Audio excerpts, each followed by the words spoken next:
Simulan natin ang banal na misa sa ngalan ng Ama at ng Anak at ng Espiritu Santo. Amen. Ang pagpapala ng ating Panginoong Hesukristo, ang pag-ibig ng Diyos Ama at ang pakikipagkaisa ng Espiritu Santo naway sumainyong lahat.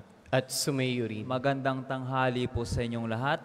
Magandang tanghali din po, Father. Magpasalamat po tayo sa lahat ng biyaya ng Panginoon na ating natatanggap at ialay po natin sa misang ito ang ating mga personal na kahilingan at lahat ng kahilingan na ng mga taong humingi sa atin ng panalangin. Isama din natin sa misang ito ang lahat ng taong may sakit. Ngayon po ay ginugunita natin si San Pedro Claver. Isa po siyang misyonerong pare. At bilang mga anak ng Diyos, aminin natin ang ating mga kasalanan upang maging tuwid tayo sa ating pamumuhay at humingi tayo ng patawad sa Diyos Amang nasa langit. Inaamin ko Sa makapangyarihang Diyos at sa inyo mga kapatid, na lubha kong nagkasala sa isip, sa salita at sa gawa, at sa aking pagkukulang. Kaya isinasamo ko sa mahal na Birheng Maria, sa lahat ng mga anghel at mga banal, at sa inyo mga kapatid, na ako'y panalangin sa Panginoong ating Diyos. Kaawaan tayo ng makapangyarihang Diyos, patawarin tayo sa ating mga kasalanan, at patnubayan tayo sa buhay na walang hanggan. Amen.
Manalangin tayo.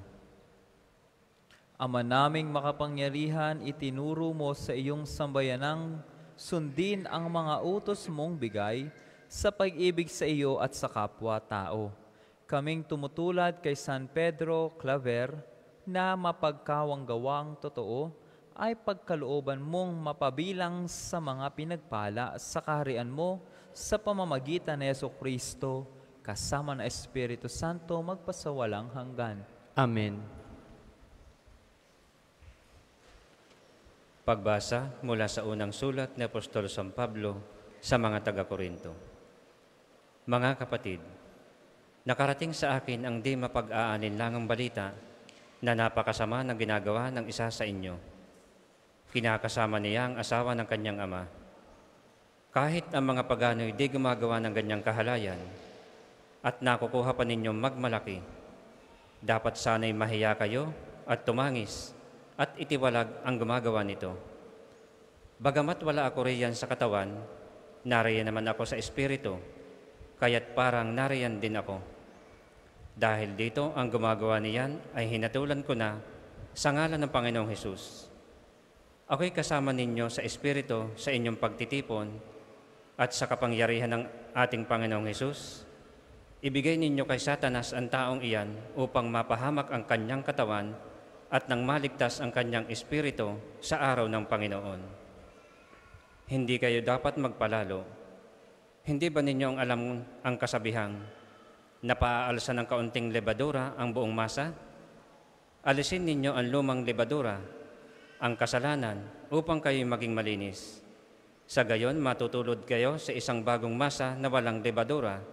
At ganyan nga kayo, sapagkat naihandog ko na ang ating korderong pampaskwa, si Kristo. Kaya't ipagdiwang natin ang Paskwa. Ngunit hindi sa pamamagitan ng tinapay na may lumang lebadura ng kasamaan at kahalayan, kundi sa pamamagitan ng tinapay na walang lebadura, sagisag ng kalinisan at katapatan. Ang salita ng Diyos. Salamat sa Diyos. Salmong tugunan, poon ako'y pangunahan, ng landas mo'y aking sundan. Poon ako'y pangunahan, ng landas mo'y aking sundan. Ang gawang masamay di mo kalulugdan, ang gawaing hidway di mo papayagan. Ang mga palalot masasamang asal, iyong itatakwil at kasusuklaman. Poon ako'y pangunahan, ng landas mo'y aking sundan. Parurusahan mo yaong sinungaling, pati mararahas at mga taksil. Poon ako'y pangunahan, ng landas mo'y aking sundan. Ang nagtitiwala sa iyo'y magagalak, masayang aawit sila oras-oras, iyong ingatan yaong mga tapat, na dahil sa iyo'y lumigayang ganap. Poon ako'y pangunahan, ng landas mo'y aking sundan. Ang lahat po'y magsitayo.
Sumainyo ang Panginoon. At sumayo rin. Ang mabuting balita ng Panginoon ayon kay San Lucas. Papuri sa iyo, Panginoon.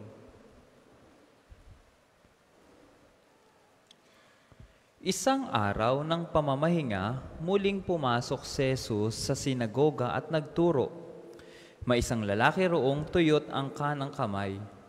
Sa hangad ng mga eskriba at mga pariseyo na maparatangan si Jesus, nagbantay sila upang tingnan kung siya'y magpapagaling sa araw ng pamamahinga.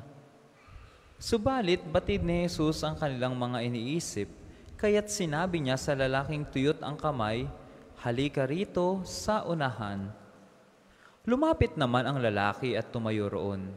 Sinabi ni Jesus sa kanila, "Tatanungin ko kayo, alin ba ang ayon sa kautusan? Ang gumawa ng mabuti o ang gumawa ng masama sa araw ng pamamahinga? Magligtas ng buhay o pumatay?" Tiningnan ni Jesus ang nasa palibot niya at sinabi sa lalaki, "Iunat mo ang iyong kamay." Iniunat nga niya ang kanyang kamay at ito'y gumaling. Nagngingit-ngit sa galit ang mga eskriba at mga pariseyo at pinag-usapan nila kung ano ang dapat gawin kay Jesus. Mga kapatid, ang mabuting balita ng Panginoon. Pinupuri ka namin, Panginoong Hesukristo.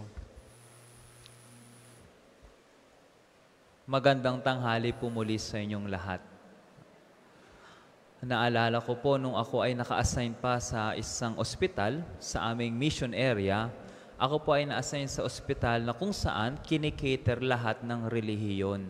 May Muslim, may Katoliko, may Kristiyano, meron pa nga hong Hudyo. At nung ako'y isang chaplain doon, meron akong na-receive na sick call Sabado ng madaling araw.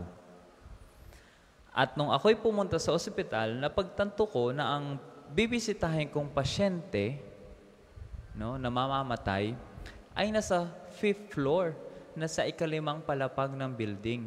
So para mas mapabilis ang aking pagpunta, syempre, ginamit ko ang elevator.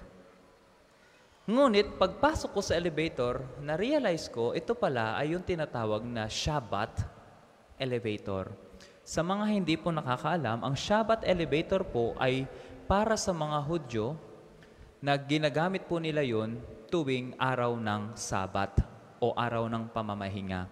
Sapagkat para sa mga Hudyo, hindi po sila pwedeng magtrabaho o they cannot operate ng mga machineries. Ang elevator ay isang machine. So, hindi po nila pwedeng pindutin yung elevator. Kaya yung Shabbat elevator pong yun ay humihinto sa bawat palapag. No? Bawat palapag. Hindi mo na kailangan pindutin, hihinto na lang yun. At nung gabing pong yun, madaling araw na yun, ako lang ang mag-isa. Hindi ko na-realize, Shabbat elevator pala. No, imbis na makapunta ako sa 5th floor agad-agad, diretso 5th floor, huminto pa sa bawat palapag ng building. Kaya parang na-torture ako sa loob ng elevator. Inis na inis ako dahil imbis mapabilis ang aking pagpunta sa pasyente, napatagal pa dahil doon. Minsan mga kapatid, ang buhay natin ay isang Shabbat elevator. We get stuck inside the elevator dahil sa mga rules and regulations. Na-stuck tayo sa isang buhay na hindi natin magawang i-extend ang ating kamay sa mga taong nangangailangan. Ang Sabat o ang araw ng pamamahinga ay ginawa for us to have rest. Kaya nga pamamahinga The day of Sabbath is created for us to be restored. Para tayo gumaling at para tayo ay maging buo ulit. No, kapag tayo pagod, kailangan natin ng pamamahinga para tayo ay ma-restore sa ating kalakasan. Yan ang Sabat. Kaya lang, ang mga Hudyo, imbis na pahalagahan ang paggawa ng mabuti sa tao, ay dinadagdagan pa nila yung mga batas. Yung mga batas na akala nila ay madadala sila sa langit. Kaya nga tinanong ng Panginoon, ano ba ang mas mabuti? Ano ba ang nararapat gawin? Gumawa ng mabuti o gumawa ng masama sa araw ng pamamahinga? Hindi nakasagot ang mga Pariseo, ang mga eskriba, sapagkat alam nila ang tamang sagot. Ang paggawa ng mabuti sa araw ng pamamahinga ang pinakamataas na batas, sapagkat ito ang batas ng Panginoon. Ang batas na ginawa ng tao, ay nakakatulong sa atin para tayo'y magkaroon ng landas sa buhay.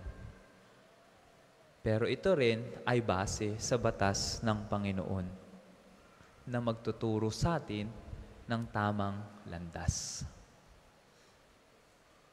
Ang paggawa ng mabuti, mga kapatid, at paggawa ng kawang gawa ay ang pinakamataas na batas ng Panginoon na kailangan nating gawin kahit araw ng pamamahinga. Ang tunay na Kristiyano ay hindi nagpapahinga sa paggawa ng mabuti. Alam niyo ho ba kung bakit ang mga tao ay nababurn out sa kanilang mga ginagawa? Sapagkat nawawalan sila ng pagmamahal sa kanilang ginagawa. Kung mahal mo ang trabaho mo, hindi ka dyan mababurn out. Gagawin mo ang lahat ng makakaya mo para matapos ang iyong gawain.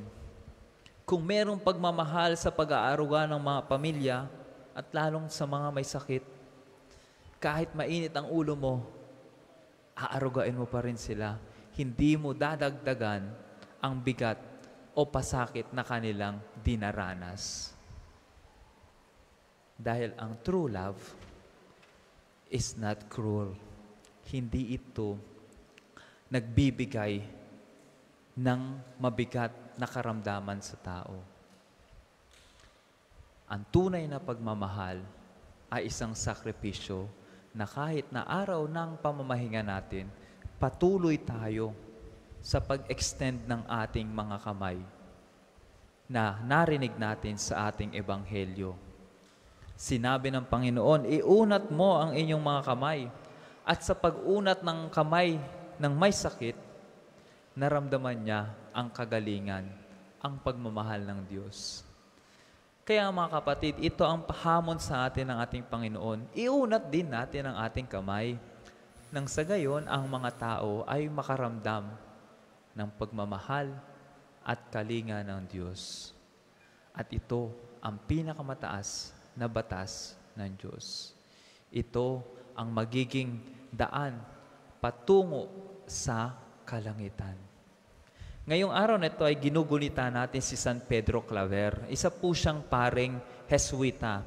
Isa po siyang misyonerong pare na ipinanganak sa Spain. At ang kanyang mission ay sa Colombia. Sa Colombia po, ito ay sa South America na noong panahon na iyon ay laganap ang pagbebenta ng alipin. No? Napakaraming slave market. Kaya si San Pedro Claver ay nagtungo sa Colombia para i-extend ang kanyang kamay sa mga slave, sa mga alipin. Na bagaman ang mga alipin ay nakakaranas ng bigat sa kanilang buhay, pinagaan ito ni San Pedro Claver sa pamamagitan ng pag-preach niya ng mabuting balita. Kaya mga kapatid, i-extend natin ang ating mga kamay sa mga taong nangangailangan, sa mga taong may sakit, lalo't higit sa ating sariling pamilya. Dahil ang pagmamahal ay nagsisimula sa tahanan. Kaya mga kapatid, tulad ni San Pedro Claver, tayo'y mga misyonero ng pagmamahal ng Diyos. At tandaan natin, yan ang pinakamataas na batas ng Panginoon. Para po sa mamaghahandog ng sobre, pakihulog na lamang po sa buslo.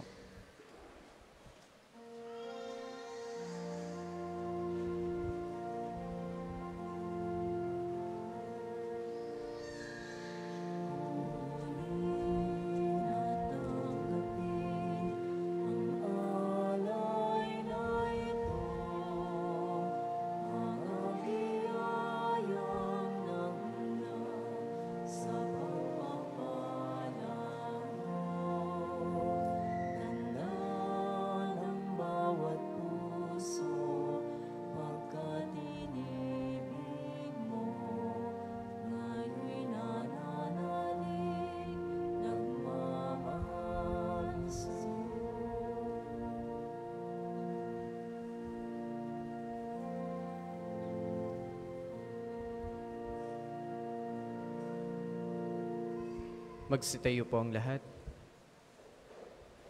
Manalangin kayo mga kapatid upang ang paghain natin ay kalugdan ng Diyos samang makapangyarihan. Tanggapin nawa ng Panginoon itong paghahain sa iyong mga kamay, sa kapurihan niya at karangalan sa ating kapakinabangan at sa buong sambayaniyang banal. Ama naming lumikha, tanggapin mo ang mga alay ng iyong bayan at ipagkaloob mong kaming gumugunita sa ginanap ng iyong anak sa kalakhan ng kanyang pag-ibig, ay mapatatag ng halimbawa ng mga banal sa pamamagitan ni Jesucristo kasama ng Espiritu Santo magpasawalang hanggan. Amen. Sumainyo ang Panginoon. At sumayo rin. Itaas sa Diyos ang inyong puso at diwa. Itinaas na namin sa Panginoon. Pasalamatan natin ang Panginoong ating Diyos. Marapat na siya'y pasalamatan. Ama naming makapangyarihan, tunay ngang marapat na ikaw ay aming pasalamatan sa pamamagitan ni Jesucristo na aming Panginoon. Ngayong si San Pedro Claver ay pinararangalan sa pamumuhay niyang totoong uliran at pagiging maasahan sa panunungkulan, kaya't si Jesucristo na maasahan sa katapatan ay inihahayag sa pangangasiwa sa sambayanan. Ang malasakit ng mga ulirang tagapangasiwa noon ay nagpapatuloy magpahanggang ngayon sa mga panalangin kanilang iniuukol kaisa ng sambayanan mong dito'y nagtitipon. Kaya kaisa ng maanghel na nagsisiawit ng papuri sa iyo, Nang walang humpay sa kalangitan, kami nagbubunyi sa iyong kadakilaan.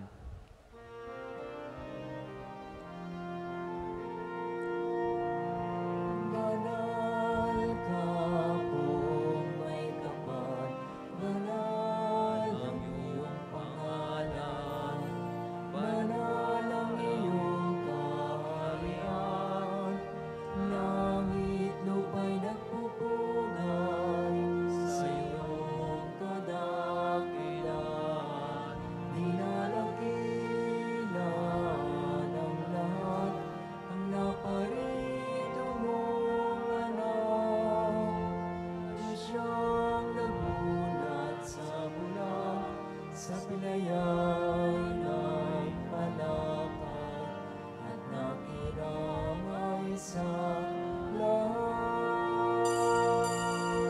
Kung hindi po kayang lumuhod, manatiling nakatayo na may paggalang.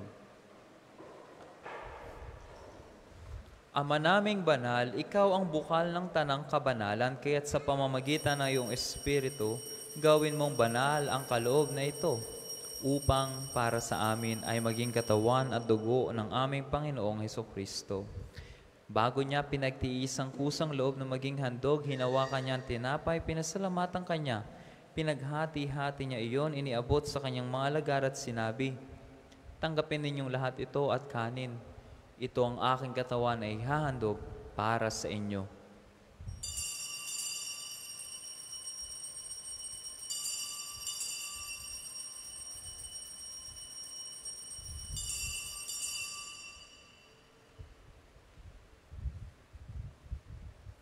Gayon din naman, nung matapos ang hapunan, hinawakan niya ang kalis, muli kanyang pinasalamatan.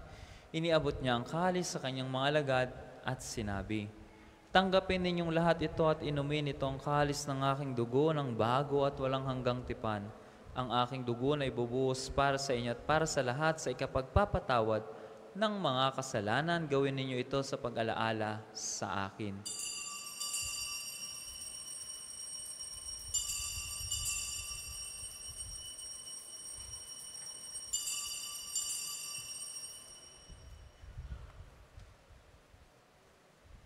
Ipagbunyi natin ang misteryo ng pananampalataya. Si Kristo'y namatay, si Kristo'y nabuhay, si Kristo'y babalik sa wakas ng panahon. Ama, ginagawa namin ngayon ang pag-alaala sa pagkamatay at muling pagkabuhay ng iyong anak, kaya tiniaalay namin sa iyo ang tinapay na nagbibigay buhay at ang kalis na nagkakaloob ng kaligtasan.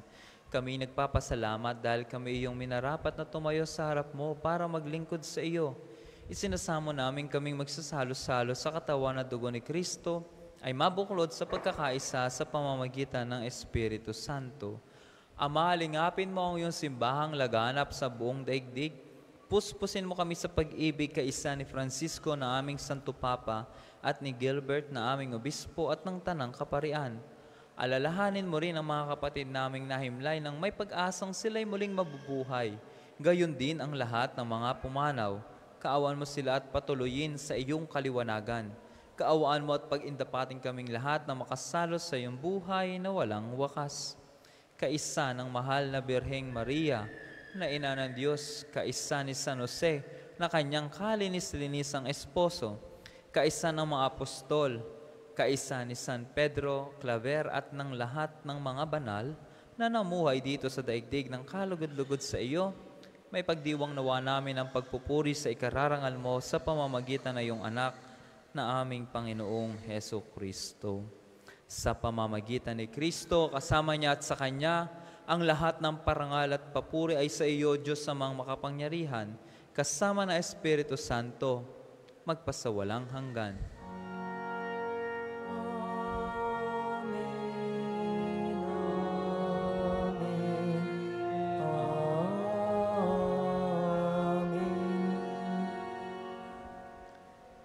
Sa tagubilin ng mga nakagagaling na utos sa turo ni Jesus na Panginoon natin at Diyos, ipahayag natin ng lakas loob.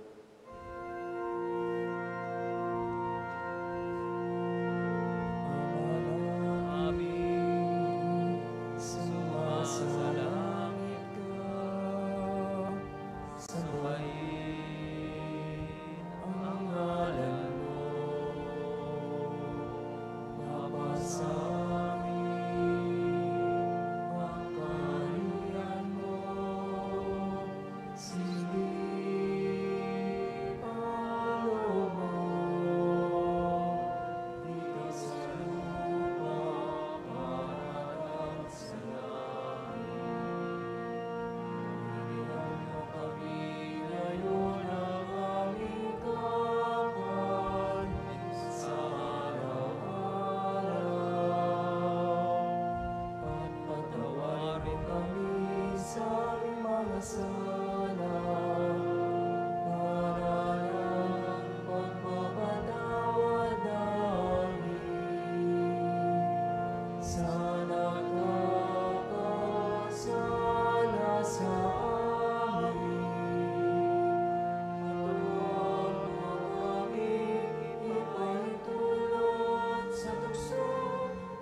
Hiniling namin kami adya sa lahat ng masama pagkalooban ng kapayapaan araw-araw iligtas sa kasalanan at ilayo sa lahat ng kapahamakan. Samantalang aming pinananabikan ang dakilang araw ng pagpapahayag ng tagapagligtas naming Seso Kristo. Sapagkat iyong ang kaharian at ang kapangyarihan at ang kapurihan magpakailanman. Amen. Panginoong Jesucristo, sinabi mo sa iyong mga apostol, kapayapaan ang iniiwan ko sa inyo, ang aking kapayapaan ang ibinibigay ko sa inyo. Tunghayan mo ang aming pananampalataya at huwag ang aming pagkakasala. Pagkalooban mo kami ng kapayapaan at pagkakaisa ayon sa iyong kalooban, kasama ng Espiritu Santo magpasawalang hanggan. Amen. Ang kapayapaan ng Panginoon ay laging sumainyo. At sumayo rin. Magbigayan kayo ng kapayapaan sa isa't isa. Peace be. Kordero ng Diyos na nagalis sa mga kasalanan ng sanlibutan, maawa ka sa amin. Kordero ng Diyos na nagalis sa mga kasalanan ng sanlibutan, maawa ka sa amin.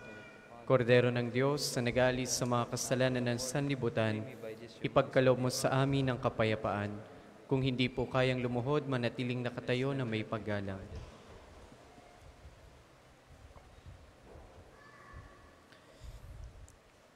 Mga kapatid, ito ang kordero ng Diyos, ito ang nag-aalis ng mga kasalanan ng sanlibutan. Mapalad tayong lahat na inanyayahan sa kanyang piging. Panginoon, hindi ako karapat-dapat na magpatuloy sa iyo, ngunit sa isang salita mo lamang, gagaling na ako.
Ang second collection po ay para sa patuloy na pagpapaunlad ng parokya at pambansang dambana ni Santo Padre Pio at para sa pangangailangan ng matatanda at may sakit na mga pari ng Archdiocese ng Lipa.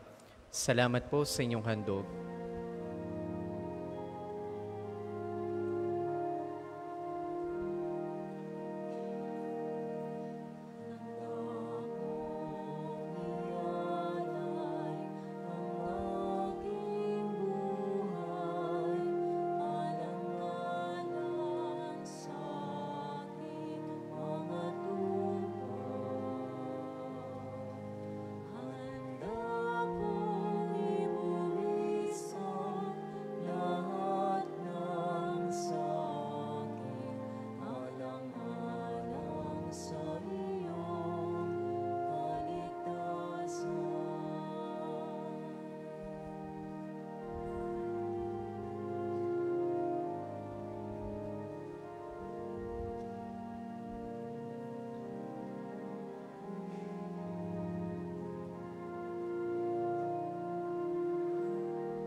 Magsitayo po ang lahat.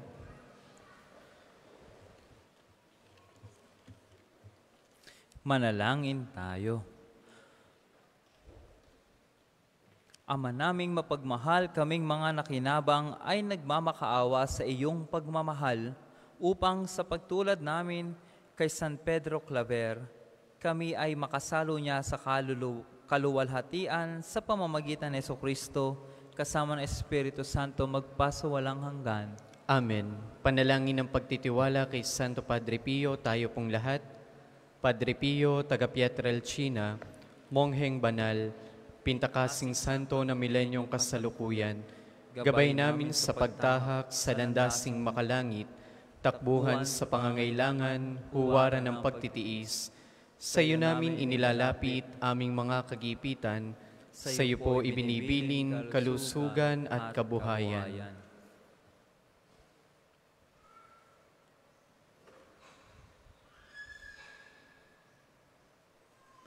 Di man karapat-dapat kami po ay pagbigyan, bendisyonan at basbasan maging ganap sa buhay. Lumayo nawa kami, umiwas sa kasalanan, lumapit lagi sa Diyos, maging matatag at matibay. Sa mabuting balita ng pagliligtas, turuan mo kami nawa, sa tuwina ay makinig, magnilay at sumampalataya. Amin pong pakiusap itong mga kahilingan, puso ay nagsisisi, nagtitikang taimtiman.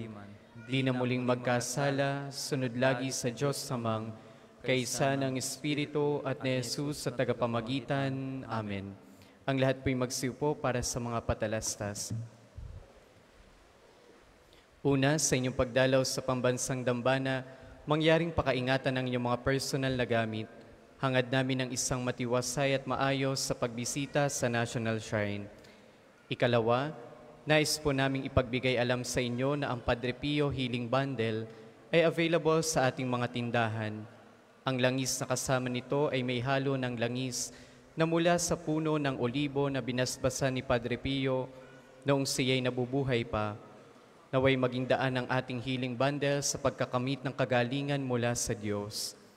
Ikatlo, bahagi ng mga gawain sa pagdiriwang ng kapiyasahan ni Santo Padre Pio, tayo po ay magkakaroon ng free medical consultation dito sa Pambansang Dambana sa pangunguna ng UST Medical Alumni Association sa darating na September 15.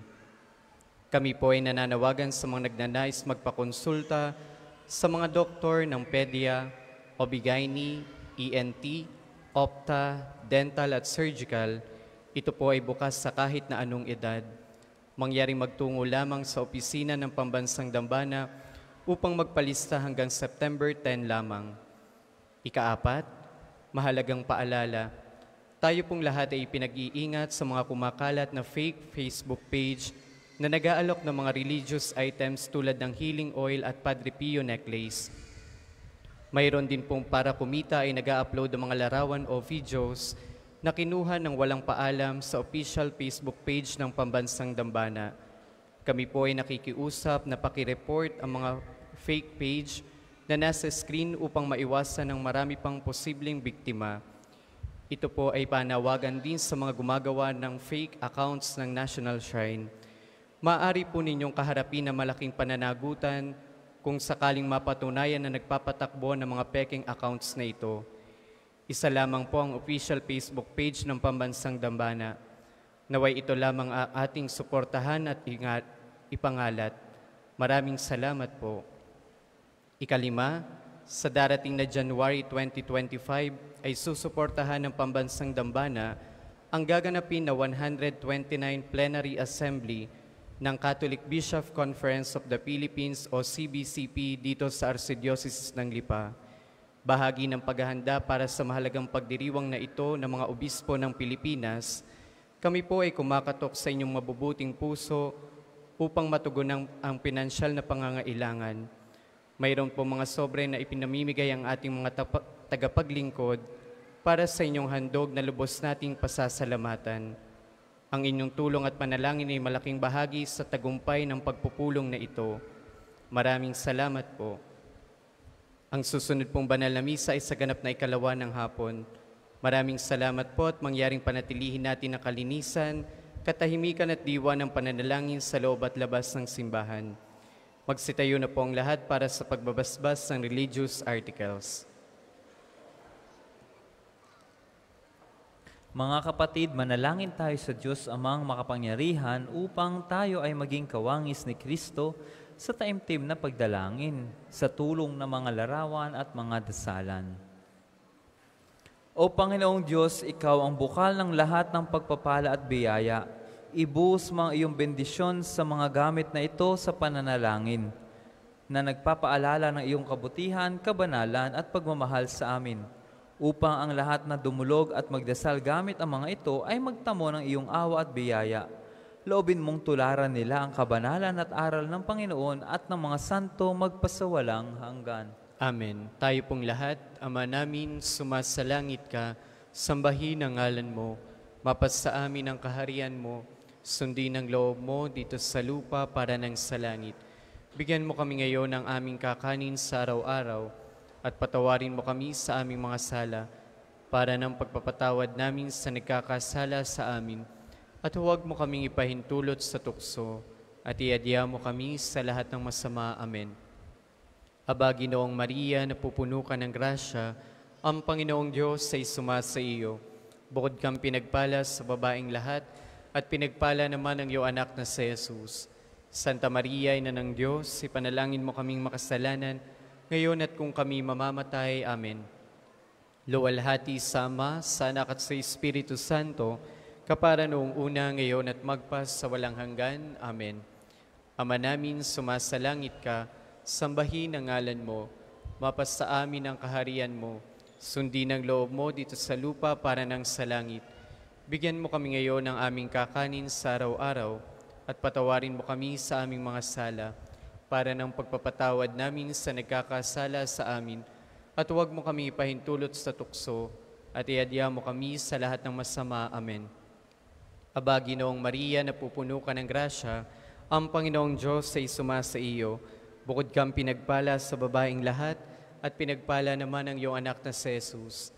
Santa Maria, Ina ng Diyos, ipanalangin mo kaming makasalanan, ngayon at kung kami mamamatay. Amen.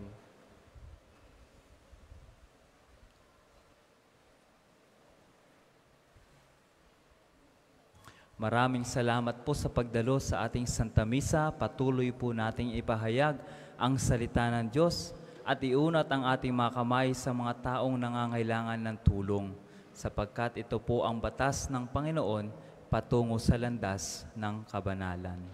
Sumainyo ang Panginoon. At sumayo rin. Pagpalain nawa kayo ng makapangyarihang Diyos Ama, Anak at Espiritu Santo. Amen. Naialay na po ang banal na misa, humayo kayong taglay ang pag-ibig ni Kristo. Salamat sa Diyos.